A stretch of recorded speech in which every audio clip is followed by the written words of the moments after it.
Улсынхаа талыг туулж очоод унтмаар байна би чамтай. Угтаа би чамайг үдэж эсвэл чи намайг хүсэж ундах хурцах гэдэг хоорондоо ямар ч ялгаагүй.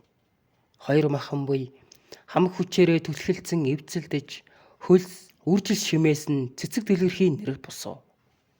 Тэр цэцэг надад хаврыг санагдуулж төвчшгүй амьдрал минь шинээр эхэлсэн мэтээр хуурах бизээ.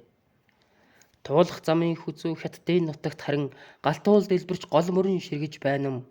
Хэн ч хайхрахгүй улс төрийн хоригдлууд дөрвөсөд замаар нэг өндөлцөж хандгай алаг тогрууны сөрөг бууны аманд хаягдж байна юм. Чамтай унтахын төлөө би тоолшгүй суман бороогч нэвтэлж бид чинь хүрнэм. Чамтай унтахын тулд би төмөн хар шөнийг үхтээж үүрэн гэгээнээр амжиж очном. Үе олон өөрийгөө ч ганц болгож чамтай унтнам. Гэхдээ хэдэн ирвэхээ намайг бас чам руу дагуулнам. Яруу сонсогдох үгсийг хаврынх гэж бодоорой.